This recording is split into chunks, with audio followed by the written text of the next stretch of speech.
All right, everyone, please give it up.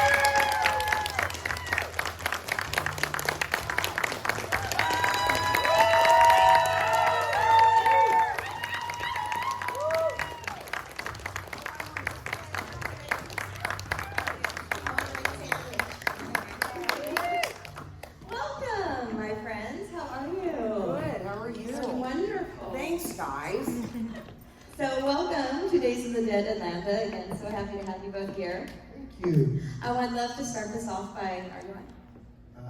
Yeah, you're good. I'm always on, baby. I mean, let's be honest, we don't even need the microphone, so I'm so loud. Well, congratulations, everybody. You are officially the smallest Q&A that we have ever been to. So, it's Friday night, so let's get fucking into this. Small but mighty. You heard that noise they made? This one sounds Yes, like no, you a- guys are the VIP PVs, the very important, powerful vaginas. That's Thank you. So let's get some. Dude, Ash is here. Oh, good. So if there are any Deadites, you know, we got that giant chainsaw. That's awesome. You look awesome. Thank you. That's what she said. It is.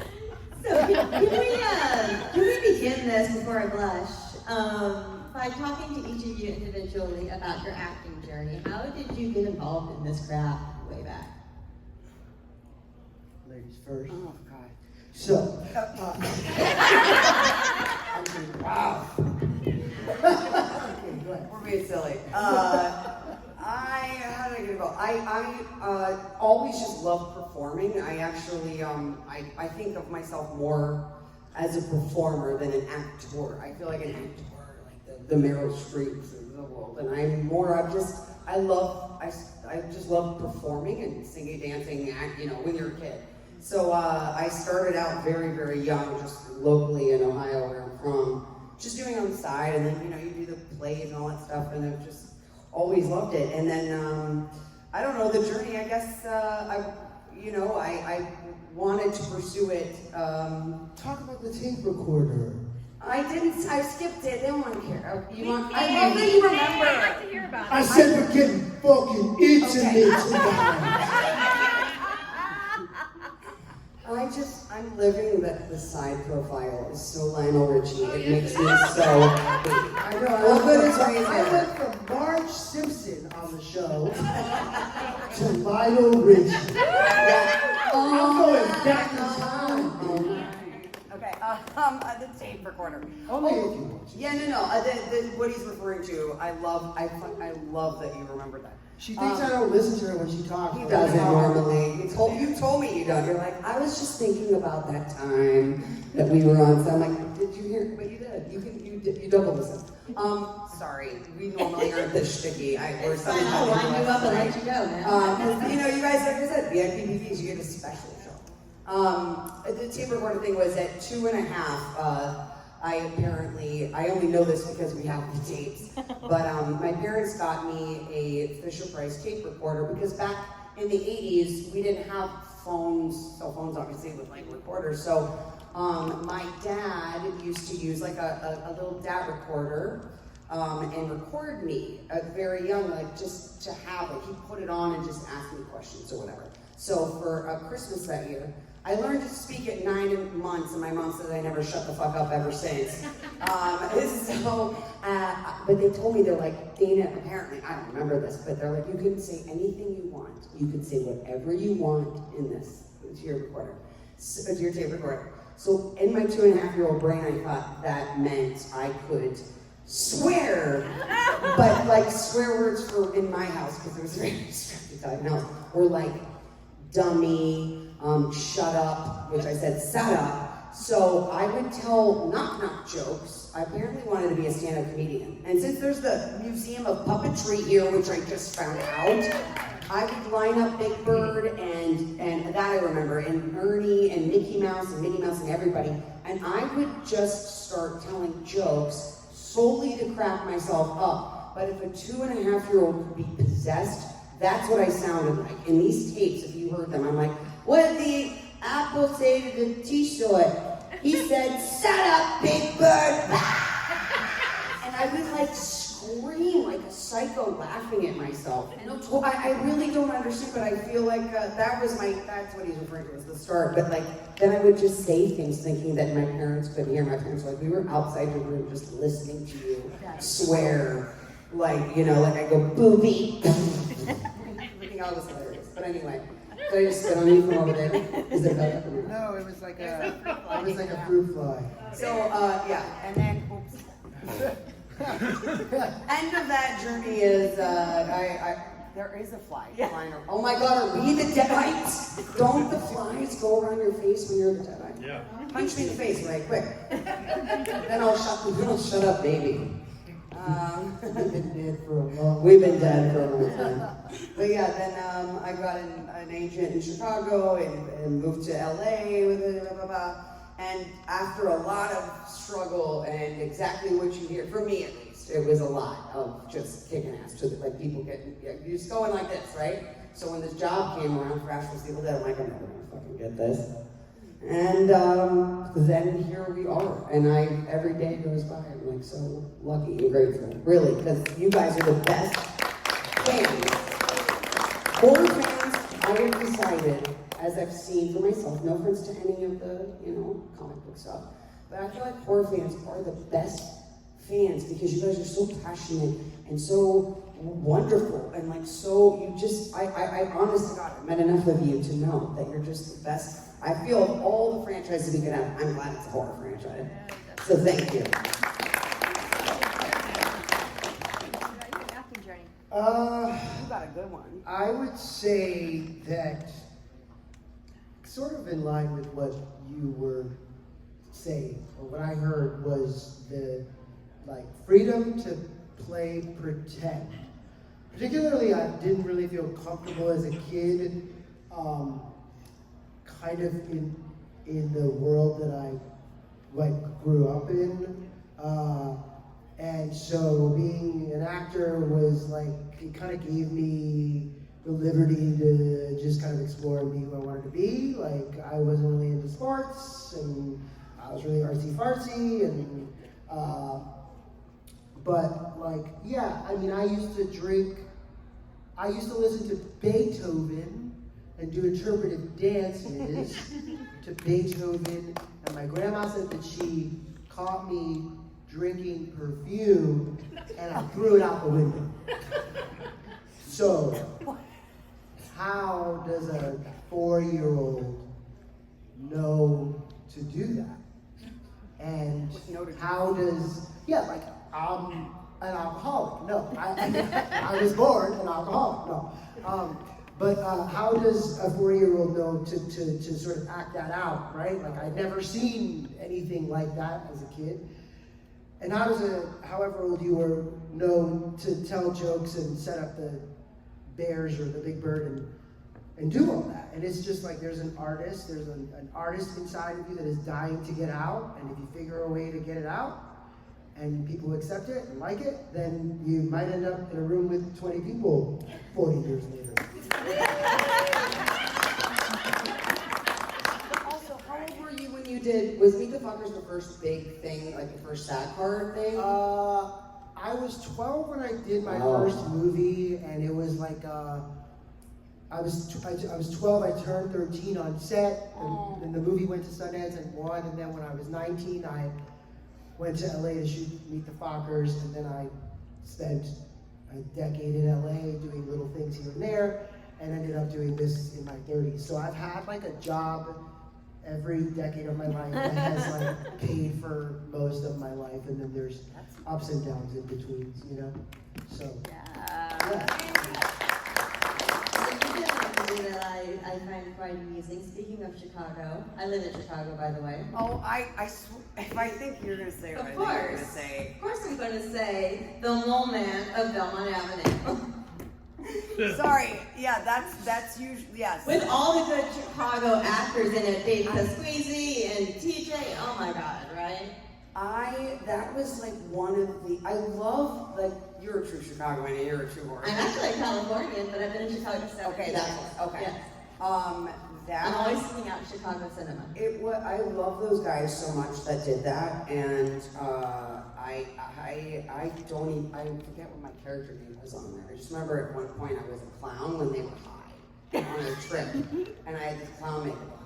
But it was really, Chicago is like where, it's just a different scene there. Like LA is very, TV film based, but Chicago, I just feel like even though that's a film, an indie film, it's very theater, like Steppenwolf, Second City, that kind of stuff based, but I feel like it's a very artist based, like you do it, people there are doing it for the love of just making stuff, which is, I feel so lucky to be a part of it. But that's so funny because I get asked about this now from when I meet fans, and I'm like, really? Yeah, which is so funny because I didn't even know it was it's like available. It's on Tubi. Tubi. Okay, I need to rewatch that. Dude, everything is on Tubi. Those fucking tapes you did when you were a kid are on Tubi. I love thinking about that. Anyway, I have to go back and rewatch it. Please do. I just remember I laughed a lot. And Robert Englund's in it, and not just for 2 seconds. Oh my he has God, several that's- scenes. I totally forget. Isn't it so? That's crazy. I totally forget everything. But you guys, is Tubi or not Tubi called Tubi because of Tubi or not Tubi? That's a good question. Like, is it called Tubi because? We might be overthinking it, But but why is it called Tubi other than? well, it's Tubi the or not television. Tubi? It's on the tube, the boob tube. UBI. Tubi's like a short, Yeah. cute name for But we television. can spell anything now however we want. That's right. Because that's how. But because rules don't matter. Right. Throw them out. Yeah, Anyway, we're I'm done. sorry. It just popped into my head and I wondered if anybody. No, I was here for it. I'm here for it. To be. To be or not to be. That should be their new slogan, right? Okay, guys, I'm gonna open this up to the audience. Do we have audience questions? Ash. Hey, first of all, thank you for coming. Thank you for coming. Yes. Thank you. So I am a big fan of the show, obviously, but I'm also a really big fan of the game. So how did you go about kind of getting back into your characters for the game performance? I full on wore one of the Kelly outfits I have. Nice. It was from, I think it was season, I don't remember, the jacket might have been, I think I only took one jacket from season 2. I'm sorry, but I wore the Kinks, it was like a season 3 outfit. I wore the Kinks tank top and the black jeans, and I had the purple leather jacket on. Because it had been a minute, like when did we recorded that, what, 2021, I think. Yeah, and the show had been over. Like we hadn't filmed, I think the show ended in April of 2018, but we hadn't filmed since 2017. So it's been a minute, right? So I went into the little recording studio and I'm walking in with my jacket. I'm like, it's too much. And so I'm like, I'm gonna take off the jacket, and I just carried it, and because the smell that they made every single one of those jackets, handmade and hand dyed. What's his name who hand dyed all? Yes, and he engraved the jewelry you gave me, Miss Hunt. Oh, it's coming to me. I know. I can never think of it because I want to give him props, but they handmade all. And by the way, there's multiple per season, and then multiples of multiples for me, stunt double, body double, all the things, blood. But yeah, so I wore all that, and that's how I got into it. I just wore the Kelly stuff, and but then I swore a lot, which then didn't make it into the game. So I was like, where are my fucking lines? Oh, I said fucking all of them, like Kelly. So keeping Michigan moist, got it. Okay, you got it. Ray, how about you? His name is Matt. Thank you. Matt, shout out. Takes me Is Matt here from New Zealand? No. takes me a while sometimes to remember. No, I was on the tip of my tongue, it's like a one syllable. Anyway, what did you do for the game? So I was really excited for the game because I'm really just when does that ever happen, right? You don't think that you're ever gonna be a video game character or a pop funk doll or any of that stuff. So the video game was the best version of me that could ever live. No matter how hard I work out, I'll never be as tall as I was in the video game. My ass will never look as great as it did in the video game. So I was so excited that I get to like live forever that way in the video game, but I could care less about playing the game. I couldn't care less about playing games. Thank you. My boyfriend wanted to play the game with me, and I never wanted to play with him. I never wanted to play with anyone.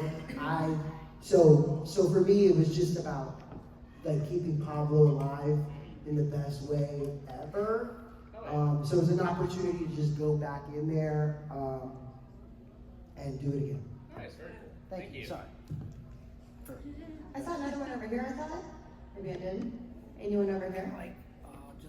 They want us to shut up already. I know I saw their hands go up, and now they're shy on me. They're like, shut up and act. So if there was like another season of it per se, where do you think your characters would have gone? Which I know is a hard, difficult question, so I'm sorry. I don't know. I really like that. We're not writers, but I think they had talked about. Actually, I feel like this will be interesting to everybody. Maybe not, but I hear a lot. I'm pretty sure you do too. You've told me that a lot of people say whenever we meet you guys, like, why did the show end on a cliffhanger? Well, first of all, it didn't. Every season, the writers had 5 seasons, like an arc, I guess. Not that we were privy to all of it, but like Stars wanted 5 seasons. It was downloaded illegally a lot, which was kind of like street cred, but then that's unfortunately what they wanted us on. But they just, you guys are gonna pay for the channel to pay for the show. But every season, if you think about it, ended exactly the same way, where it could have been the last. If it didn't get picked up again, then it would have been the end. So it would have been kind of a cliffhanger. Like season 1 was the sinkholes. Like basically what Ash makes that terrible deal with Ruby, and then there's the sinkholes. Season 2 ends where he has a parade, but then the ghosts are walking, like you see evil Ruby. So it's like kind of a cliffhanger starting point. Same with season 3. So I think season 3 we would have gone. I would think that Pablo and Brandy and Kelly would have gone to the future to find Ash, if the world didn't end with the end of the world stuff. But I feel like that's what we would have had to go find him somehow. We would have used Pablo's powers in the book. And maybe the necklace, I would like to think, had something special with Brandy to like get us to him. And after that, I don't know. But I feel like it would be a lot of the same, like Ghost Eater stuff. One of the producers said that they were talking about having like me in a glass like container, like just like my head and my hair, like is it Futurama? Yeah. Yeah. Oh, like a formaldehyde, like when you see, in the bookshop scene in season 3, where you're like, live. Thank you. Just your head and your hair, though. I love that the hair gets its own. No, I know, but your face and your hair are on your head. So just your head in a jar. That's kind of. But you'd be alive. In a jar. I mean, I don't know. Maybe you would have just. Oh my I God! don't know. We have to find him. But yeah, I mean, but I would have probably. Yeah, maybe my head had to find my body. Oh my God, that body with those I would have arms been running around. Oh, that's so Evil Dead. But no, I like to think that like we got split up, and not just from. See you later, then, dude. Yeah. I was like I saw it like he was an asshole, and he was no longer like the sweet like guy that he used to be, and that like being the book kind of turned him into like a drug. Like he kind of like became a little bit of like the loser that Ash was when he met him.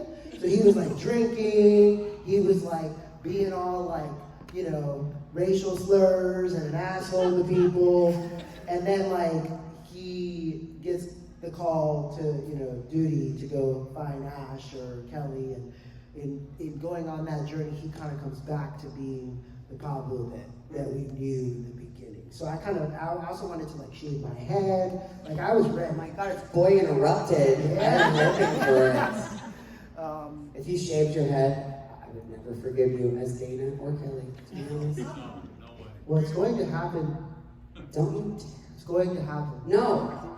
It might I happen. already didn't recognize Ray when he shaved his Say mustache. goodbye to Lionel Richie. No. All night long. Yes. Next question. Yes, sir. I kind of have two.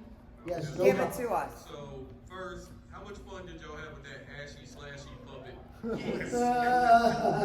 Oh, that felt fuck? Is that what you're talking about? Yeah, everyone loves it till he bites you in your crotch and sticks your head in a bedpan full of piss. Now, he wasn't, I will say, the first time we saw little Ash, he was adorable. But yeah, that was, he was kind of, I gotta be honest, he was a diva. And by he, I mean, when he was on my arm, my hand, I kind of learned to puppeteer on the day, just when it was on my hand, which no one cares about this. I've bored fans talking about this, but it's actually very hard, even if you just go home with a sock puppet, it's very, very hard to mouth words when someone else is saying them that you don't know how they're gonna say them, which is what was happening, and not let your face, like he had to, check out the potty mouth on you. And I had to have a different face. Kelly was kind of like, what the fuck, dude? Like, what is happening or whatever? And meanwhile, my hands, while I'm still, Kelly has to, with him on it, has to pin on that. It's actually, I have so much fucking respect for puppeteers because that, just with a sock, it's so hard because they were like, Dana, stop making the puppet face. Because I would be like, I would start making, check out the potty mouth on you, but you can't. So I had to be like, so let me watch it. I'm like, just keep your eyes open and be really weird. But he was a diva because what took the longest part of that day is this ridiculous little part where it goes into the bed. When he says, oh, I wish I had my fluffy cuffs, but I put them into the bed posts. It was such a close-up that I had to, we spent like an hour trying to do because I had to hit the exact same mark, which sounds easy. I mean, you just do this. But like, they're like, no, he's a little too high. No, so we keep reshooting, just going like, wish I had my fluffy cuffs. Because if it's this much off, you're out of focus, right? He's a little diva. I blame him. But it was also really funny and awkward because when it was off of my hand, it was a puppeteer. And by the way, credits to the puppeteer also, I think her name was Amy. Those close-ups of the mouth, when you can't see it on my hand, that was the puppeteer. I don't want to try and make it like I was just able to do that. I couldn't even keep my finger. But like, did you watch? No, you were doing stuff with Lucy or Bruce that day. But I had to be on the ground, like when we had a spoon, and she, like that's literally how she's behind me the whole time. And we spooned, and she dipped my head in the bedpan, but like she can't do it, I'm doing it. And then Rob Tapper made me reshoot that day. He goes, we need you to blow bubbles in the pee. So I had to go back and reshoot that scene just to blow bubbles in the bedpan, which I just think that's the most Evil Dead thing I've ever heard. Dude, I felt so bad for her. Why? Because I couldn't loved do it. it. Yes, you could. No, dude. Ray, like, I you could run said around. no. I could run around, scream. You could torture me, whatever. Yeah. But like, I don't think I would have been able to do. It's the same way I didn't want to. It's the same way you had to like put that thing down your throat to birth the babies. I couldn't have done that. I'm serious. That's why you There's so many jokes that can happen right I know, but like in all seriousnly, like you say you can't because you didn't have to. You wouldn't. No, You no, absolutely I wouldn't. let's just say, I think- to be honest, Ray, you know what is so funny too, is like the days that were the hardest, that I know were the hardest, like even that shotgun scene, remember how hard that was with that damn thing, shockingly hard, the possessing, or when I got, or the puppet, or the rain, where you got hypothermia. Those are the days that I look back and you forget, you don't think how hard it was because you were just like, man, that's what they need. Guys, we're about to get Oprah. That's what they they mean when they say it's not the destination, it's the journey. The show didn't change me or change Ray. Like we're just the same. Like I'm still just Dana, right? But what matters is like I was like I got to puppeteer, and it was hard and it was awesome.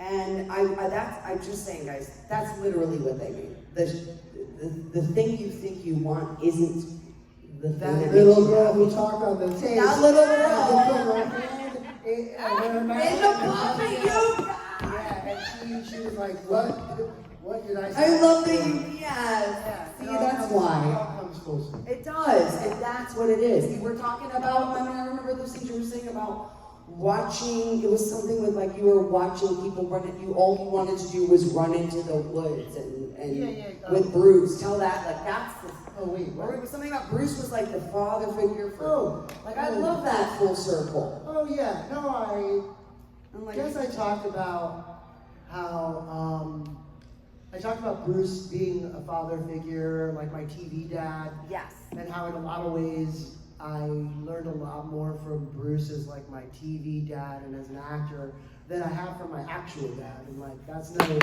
offense to him, but just Bruce had more to teach me. So yeah, I was grateful for what I got to learn because after Ash, I kind of felt like you could put me in any situation and I would be able to handle it. Because our show was so fucking traumatic. Oh, it wasn't, it was not from No, in the sense that like, it was like, okay, today put this in your mouth, suck it, spit it out like you're birthing a baby from your mouth. Okay, cool, now we're gonna peel your skin off and you're dead and you're alive and now you're dead again. Now run through it was like that, Or but like the dead at the end where you said you couldn't Oh, wipe their ass. oh yeah, I couldn't. I had dead-eye fingers for like 2 episodes, and it took about an hour and a half to put them on, and they wouldn't want to take them off, so I really couldn't wipe my ass after I put them on. And back then, I just didn't take a shit until they took them off. And these days, like I was at my house the other day, and I was like, oh my God, I should have had a bidet back then. I had a bidet at home. I didn't have- we didn't think about it, but next time. Next time. It took a pandemic for all of us to realize we need bidets. Yes. Days. Right? Oh my But you had a second. We hijacked all of that. I'm sorry. It was all great.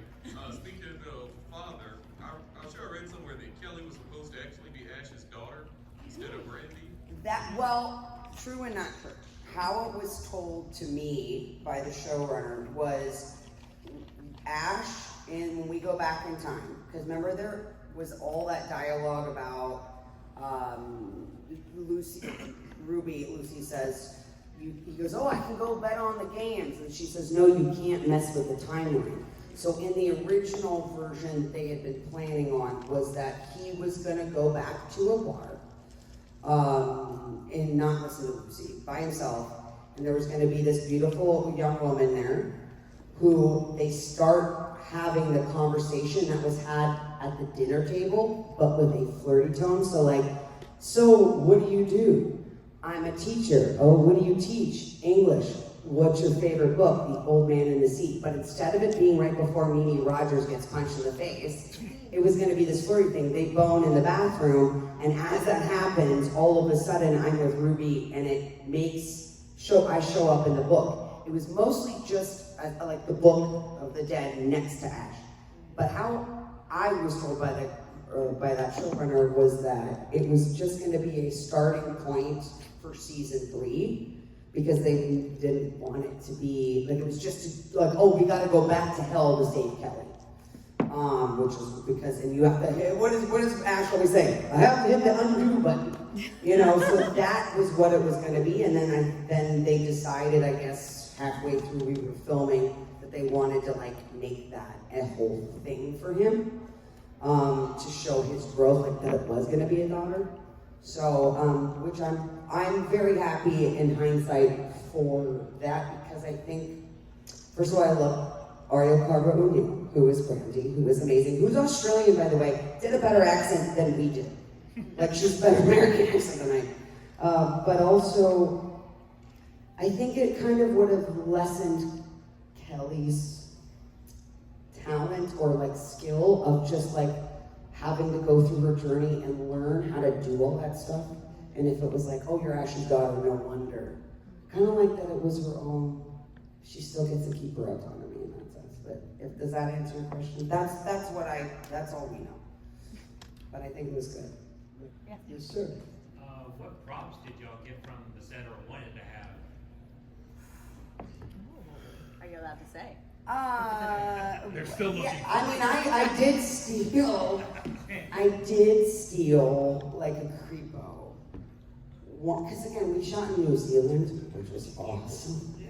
But we had to bring all that shit back after, we had to bring all your suitcase, basically live there for 4 months, right? So I could only fit, I had to buy another suitcase to bring like a couple jackets and stuff. But the thing I took, I think I told you this, when I'm dead in season 3, and Bruce, it's just me and Bruce in the car, and he's drinking because we gotta go, where were you? I don't think we go find Pablo getting wet, but he's drinking a Shemp's beer. And they made those beer cans, and they wrote little things on it. I posted on my Instagram way back then of Bruce like actually seeing there was something written on it, like brewed in the valley of blah, like they made all that shit. So he had so many like crushed cans, and I took one just in case, you know. I am like, well, if I ever need to sell that, no, my brother has it. So that was a prop I took. I could, but I would have taken like the meat tenderizer, I guess. Yeah. Or didn't take it. Or did take. Well, I was given or asked if I could take, and they gave it to me, a pair of shoes that I wore, a pair of pants and a t-shirt. I wanted to keep a full Pablo costume from head to toe. So I got a couple of things, just clothes. I took. I thought you took something else. I know you did. I know you took something. I wanted, when they said, listen, all right, it's done, the show's over, we're selling the paint on the walls, we're selling everything. So what do you want? And I was like, I want that Pablo's fish and chips. Oh, stand. that's right. I wanted that. It was like, so it was big. Huge. It was like maybe not as big Not as as this, big, but pretty big. but it was big. And I was like, yeah. And they were like, well, if you want to pay for the postage to get it from New Zealand to your house. And I contemplated, but then I was like, what would I do with this? And how would I explain this to anyone who comes over to my house? So do you have a food truck? But I told you what to do, and it was a good idea. I said, get a really good, on your phone, like, picture of it, and print the picture and blow it up and get it properly framed. I think I have it somewhere. Yeah, I know. I took it even for you, and I took one of you underneath it in the apron. Because that's something you should pay the money instead of shipping the whole thing. Because Oh, I have a bat that Sam Raimi. I knew you had something.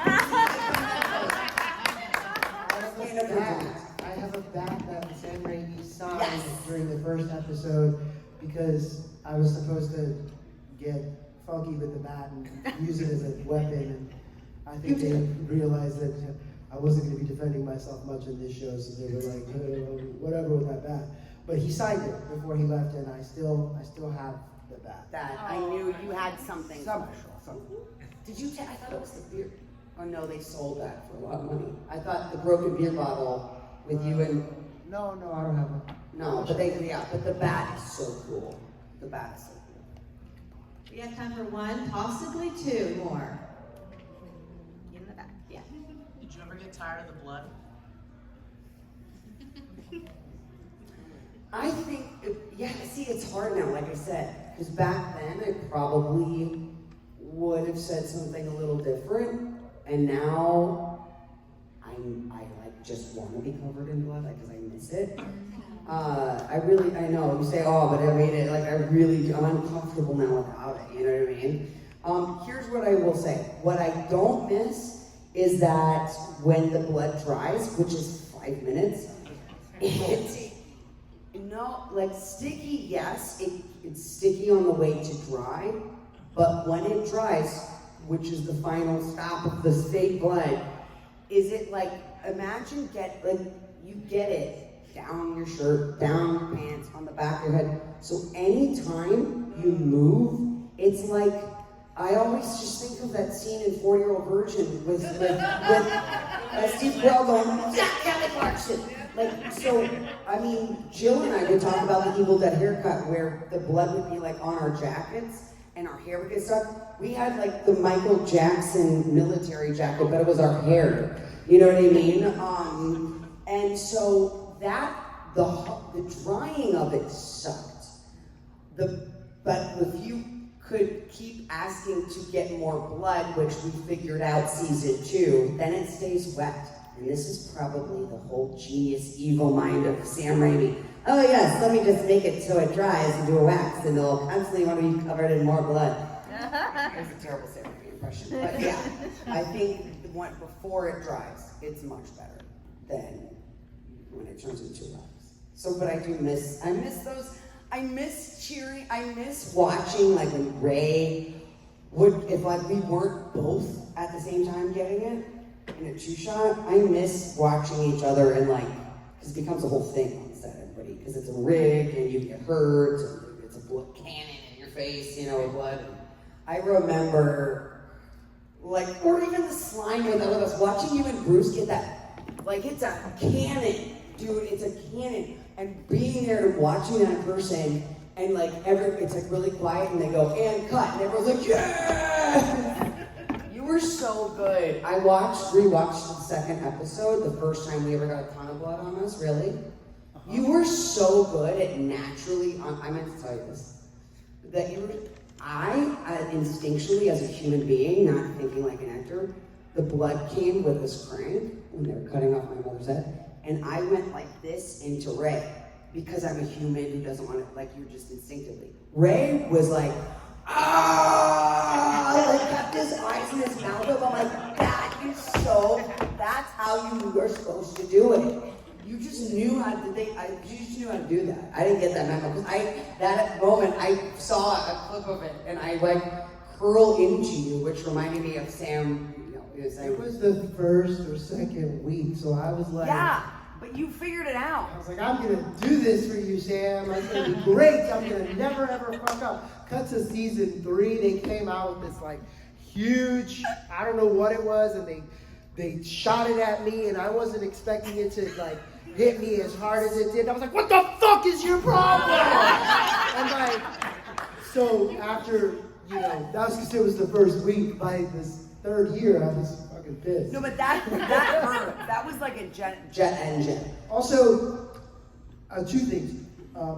I never got tired of it. Bruce did, and then he made them put like fake blood on his clothes. So his clothes looked like they had like different stages of like blood on them. But I miss it, and I miss it too. And I realized that I miss it when I went to see this movie called The Substance, and they have this scene at the end where I was like, oh yeah, this is exactly how it was on Ash. And I was like, oh, I miss that song. I miss that so much. Those are the little things that, make you feel like you're reminded of being a horror icon. As I talk to 20 Hey, there have been more people that wanted in. Okay. I know you're going to wrap this up, right? Well, I said we can do 2 more questions. Okay, can you just give me okay, go ahead. No, I was going to say, before we leave, I wanted to do something. That's why I feel like we should get the questions, you end with that. Okay, cool. Okay, so... I don't know what it is, but I know Ray, I can tell that Ray's planning something interesting. Oh, yeah. I'm excited for it. I gotta tell my smile. Favorite, story from, or favorite moment of working on the show with Bruce? Anything that stood out for you? My favorite was watching after having done a year of the show, and in a year in between we had done Comic-Con, New York and San Diego, and then done a few conventions. So I see the effect Bruce has on people because he matters so much to them. Grown men, for example, will come up to him, as we all do, by the way. we all, when we meet somebody that matched us, like I met Richard Dreyfuss, and he asked me if I was having a stroke because I couldn't speak, and I was a guest at the con, and like so I was like, oh, it's okay, I'm a guest, it'll be fine, and I was like, so it happens. We're human, right? You can't control it. It doesn't change.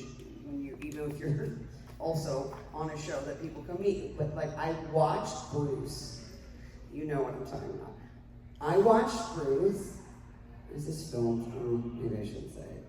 I don't care. It's endearing, Bruce. You don't understand. Bruce, Never watch it. fuck you, you'll never see this video.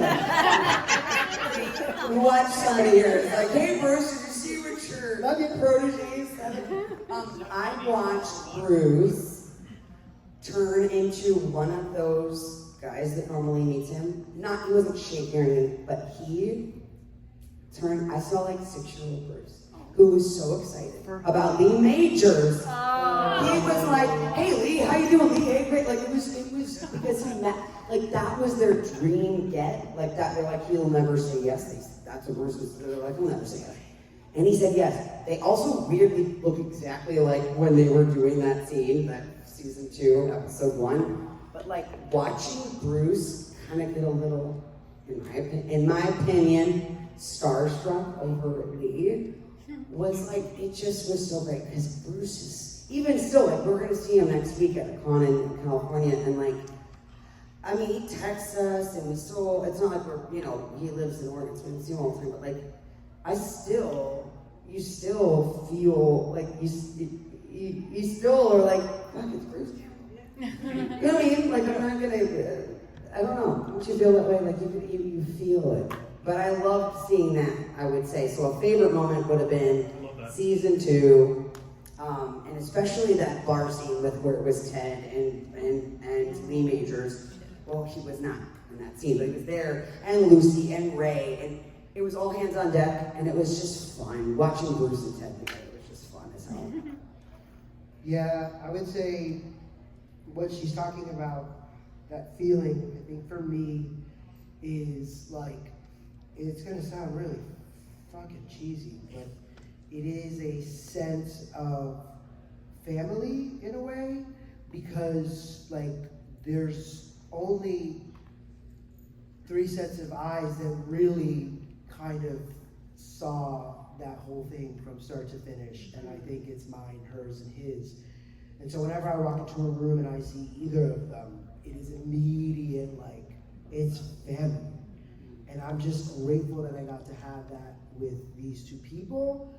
And I will also say that one of my favorite things on the show moment was all of the absurdity. Every time we had a scene together, me and Bruce, people would be setting up for whatever the hell the situation was, and we started to do this every episode, where we just would find each other's eyes and we'd be like, what the fuck is our job? What did we sign up for? And I could see it in his eyes. He was like, yeah, this is what we're doing with our lives. And it was fine. So yeah, those little moments that you guys didn't get to see, those are the things that like will go with me to the grave and take me to heaven. That's wonderful. Thank you. We can do one more. Take it, Dana. Oh God, don't make me choose. All right, We can do 2 if we answer shortly. Answer quick. Don't ask me then. Because yes, both of you, we'll get both of you. You, because you've been so kind to us. Yes, my friend. You might be I strange. bought you a drink earlier. Yes. I would be privileged to buy you another. Oh my The God. fuck am I? There's a Shirley Temple. Oh, go on. Okay, second question. That's what you were waving like you were about to your last meal. You're on death row. One question. You want? Yeah, go fuck yourself. I love you. And your ash shirt. I love you. Yes, Favorite Deadite kill. Did I kill? Well, I think I only had one. And I was gonna say we didn't have. I don't think I we had many. one. You had a lot. Are you kidding? 2. Or do you want to know their kill or a kill in general? No. We only had 2. We didn't really kill them. It can be either one. well, I only had, unless I'm not remembering correctly. No, you had the bottle one with Bruce in the car with Rover. That was Did I do it? Did I You both did, right? That was. Yeah. I killed the girl with the meat in the paint store with her Right. head, and she, I don't know, shook to death. I shook her to death. That one. Although we both kind of killed the one you call the horror slut, whatever. Oh yeah, her. Like I was acting, then you know, I think I'm a good cow. But like, we didn't. But for me, because it was the most. Really, I had one big one. But Lacey, I guess. Lacey too. Sorry, with the hoe. That was okay. I gotta go with the first one, the big one, which was the deli slicer with the waitress. And the meat tenderizer because the deli slicer broke. Well, in the scene it broke. The meat tenderizer really did break, and we were in double over. I never finished that story. Shocker. That was the one time I was actually genuinely mad. Like, and it came through because we never shot overtime in New Zealand. Like they have a very strict. We're in like America, you can just shoot for 24 They hours. asked for permission. They don't understand. Yeah, but like that's a big. What we're saying is that doesn't ever happen. Like on sets, they don't care. In America, in New Zealand, yeah, they would like. Do you guys mind if we go 15 minutes overtime? And I'm sitting there with my fucking hands gone. I'm like, well, I gotta take a shit. But you know what? I do an hour of overtime, so I don't have to do this tomorrow. Fuck you, 15 minutes. Let's fucking shoot this shit. I gotta shoot this shit. That's all I gotta say. That's it. And how do you want to wrap this up? I think I'll just end it with let's shoot this shit. I think that's let's shoot this shit. That's pretty good. Everyone. Thank you. Thank you guys. Come say hi at our table. Thank you for this time.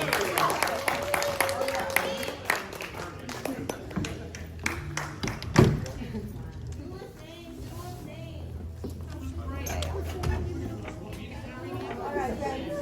Come on back here so we can get you out of here. Great.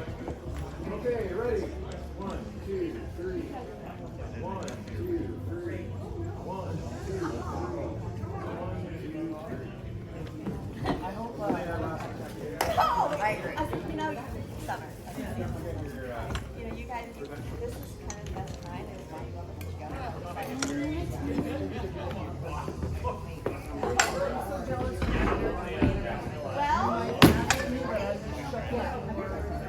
what just happened?